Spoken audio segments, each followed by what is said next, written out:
Hello, guys. I'm going to try to go relatively quick through this. This is going to be super basic, but hopefully you get the idea of format. I'm mostly going to talk about technical aspects, not as much about plotting and story and character building and etc. Just the technical aspects of formatting for a screenplay, right?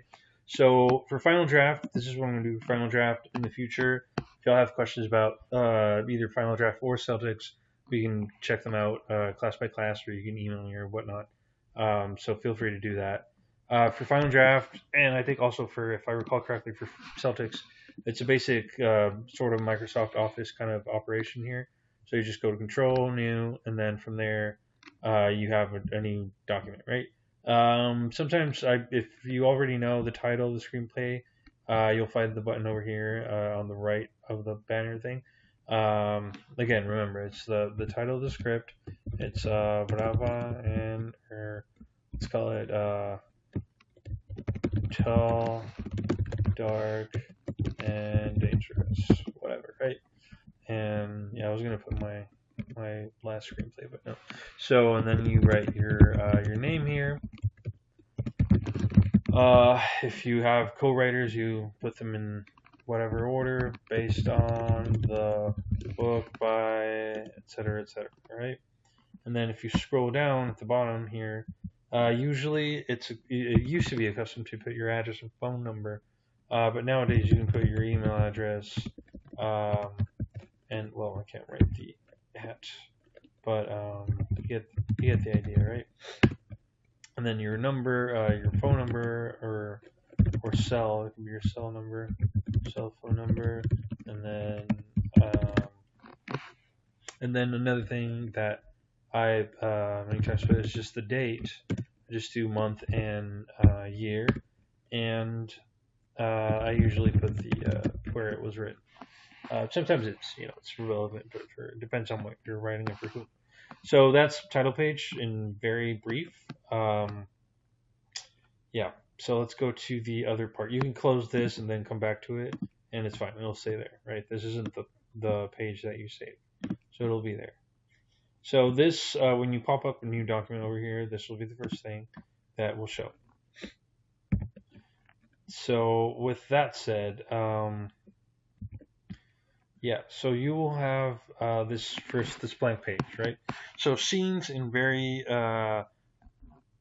shallow terms are whenever the action or the plot or in the movie moves from space or time, right? So if they're in the house and they step outside, that's a change of a scene. If they are in the room and they change the conversation or the plot goes into the kitchen, that's a change of scene.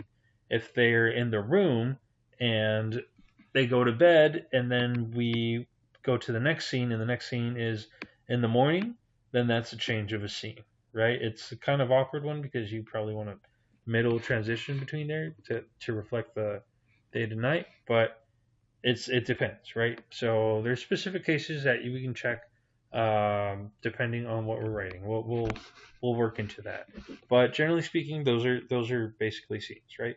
Sequences are composed of several scenes. So you'll have the sequence of the family leaving the house for a family vacation, right? So that consists of them getting up, getting ready, getting in the car, and leaving the house. So that's the sequence of them leaving, right? Whatever. So again, just this is gonna be like really brief on the surface. You usually will start with a scene heading. In Final Draft, if you hit Enter, this will pop up, which are the elements of the screenplay. We'll use most of them, probably not all of them, but you usually start with a scene heading. By default, that's the first thing that comes over here.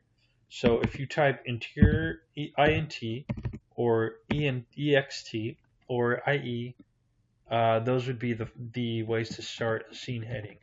INT is interior, EXT exterior, and IE is interior exterior. For those shots like Rene mentioned in last class, for example, when you're in the car, you want to do a continuous shot of them speaking in the car and then a shot from them outside. So, but still in the car, right? So switching without having to write interior and then the scene, and then exterior and then the scene, right? So for let's just do like something quick here. Exterior, and what you have here is after this, we determine that it's exterior. We write the location. So let's say Elizabeth Street. The more specific, the better for me. But sometimes it depends on the story and the plot. You can write whatever there. This can be limited to day or night, or it can be morning, or it could be early morning, or it could be noon, or it could be night, or it could be, right? But try to stick to, those simple descriptions. Don't put 5 a.m. before the sun rises or whatever, right? That'll be the job over here. So, as a matter of fact, we put the sun rises over the streets of Brownsville as we see a tall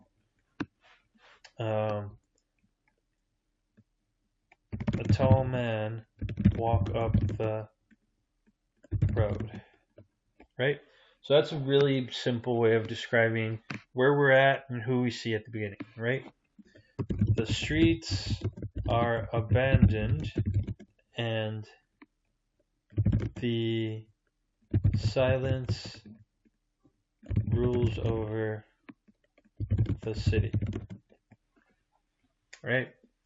So as the stranger approaches the camera, we get a better look at him, right? Whoops, and they'll do this. They'll do the correct, right? They have autocorrect. Well, not autocorrect, but it'll show you if there's like a misspelled word or whatever, right? And then this is what I usually do. This is Tommy, right?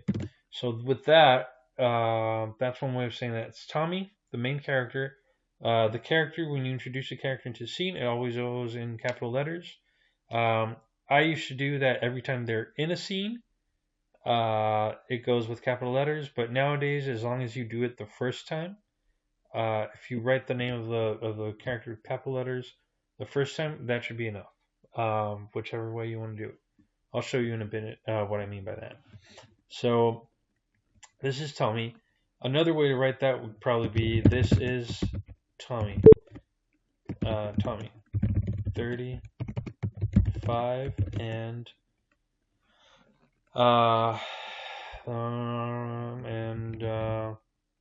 with a dark presence.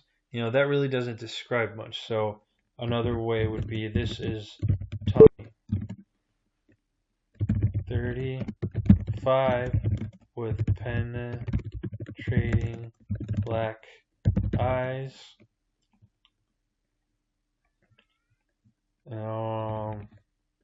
a dark demeanor, and a hateful face, right? This guy is, a hateful guy. So this would be another way of describing it, like really specific, right? So just, get to describing a character, etc. So these are the descriptions, right? So I usually try to keep the paragraphs short so that it's less tiring to read. 4 or 5 lines at most, anything between 3 and 5 lines, and then break. Tommy, this is what I mean. See, so this time we don't have to capitalize or do all the letters in capitalized letters, right? Tommy goes up to a busted old Cutlass. A car, but okay, let's say busted old. Let's say a good car. Whatever. Yeah. Here, these kind of things you can be like as descriptive. Busted old blue Mustang 1968 that seems to not have been moved for a while. Out of his jacket, he pulls a bat. and raises it over his head. Just before he's about to swing at the car. And this is what I do. It can be dots, or it can be this or that, whatever. Like, let's say Junior. So Junior don't talk, right? And Junior would say something like, I wouldn't do that if I were you. Tommy stops in his tracks and looks over his shoulder. Right? A red-haired, long-bearded man stands pointing a gun at Tommy. This is Junior. And I'm going to do, let's do this, right? So, well, between parentheses, I mean that's his age, right? So, Tommy lowers his bat and turns to Junior. Tommy, right? Why not? So, if in case you haven't figured it out yet, every time you write, after you jump from a description of a scene, it'll either go to for you to write more description, or once you get here, what you can do is hit tab, and this will happen, right? It'll go straight to the center where the dialogue is. Then Junior, right? I really think you shouldn't do that. Trust me. So you'll see that Junior started talking, and then we have some action, but then he continues talking. So this generates automatically, right? It says continue just so that we know that this is a continuation of what Junior's saying. So that'll generate automatically. Now Tommy,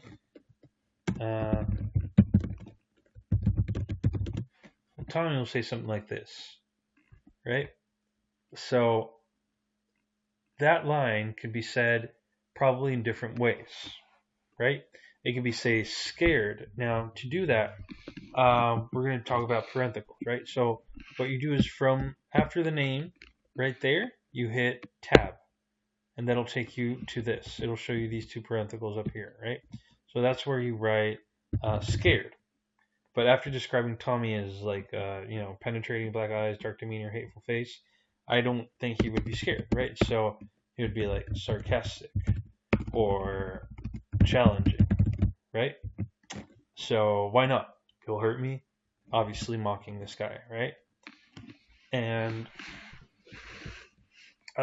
so that's one use for the parentheticals here, right? So let me show you another. I won't, but they will.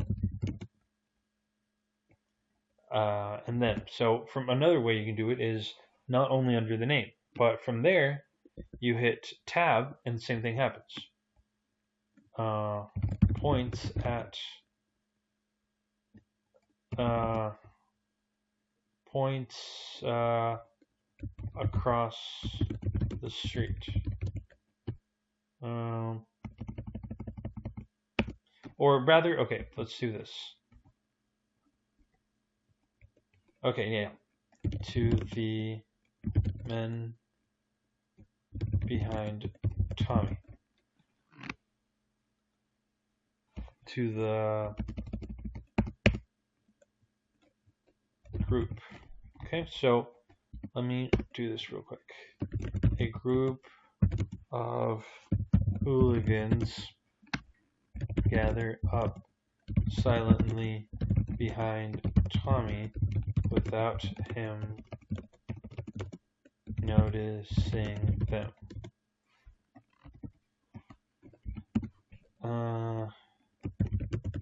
Doing, boys.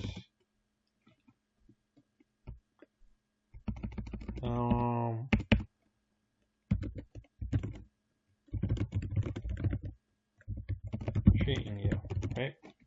So this is another way to use the parentheticals, right? So I won't, but they will, and then if we wouldn't have put this here, then you probably would have thought that he's still talking to Tommy, right? That Junior's talking to Tommy. But when you put the parenthetical, you know that he's talking to the group that's behind Tommy. Okay? So then from there, from there it's a matter of, depending on how you do your scene. Your cool things, for example, you can play with, I wouldn't mess with this or with this unless you kind of get familiarized with this. The smart type is what we've been using that automatically populates the options for when you're writing names or scene headings. I wouldn't mess with this either, at least not for now, or pretty much anything, except if you do want to, for example, at a certain point, use things like dual dialogue. I'll show you how to do that in just a second. That could be useful later on, depending on what you're doing. From there on, it's pretty basic, depending on what you do. Dialogue can, again, this could be, you can describe a way of saying it. It could describe who you're talking to, and then it could describe an action. So, for instance, Tommy turns to the hooligans and grasps his bat tighter. So it could be something they do too. And so Tommy, and then we have, the other thing y'all wanted to know was the voiceover, right? So VO is voiceover, so I'll show you that right now. OS and OC is when they're not in camera, when we don't see them, right? So for example, VO, voiceover, something like that. At that moment, I knew I was not as alone as I thought I was. So from there, I knew I was not as alone as what we don't see Tommy say that, right? But then it gives indications. Grasps his bat tighter. Tommy turns to the hooligans. So while this is being said, that the director will probably take some, a few shots of the hooligans, or him grabbing the bat, or Tommy turning, right? So don't worry about, that's what voiceover is for, and we have an idea of that. So from there, our hero turns back to Junior and smiles.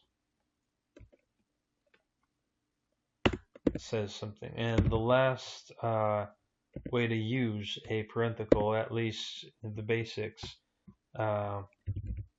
throws the, dropping the bat or whatever, right? Bat. Who are you? Right? And that would be, so this is an action. Action. This is who you're referring to. And this is how you say it. Right? The tone. So we'll go over later on some things like, y'all were asking me about the sound and camera movements. The short answer is that you don't do that until you don't write that. You don't write, we hear a loud engine revving as we pan per dolly out of the scene. This specifically is for a production draft, right? This is meant for the director and the producer and the cameraman and the sound people. So if you do things like these, it's okay, but know that maybe unless you know for a fact that you're going to produce it and you have someone that is going to do it, if you send this to a producer who receives hundreds of these a day, they're going to skip it because it's like assuming that they're going to auction your script and buy it, right? And you never know. They might not, right? So that's super. It was super long. I'm sorry, but that's very basic uh, overview of it. So hopefully we can go over more things in class and just email me any questions that you guys have. Okay. Oh wait. All right. Bye guys.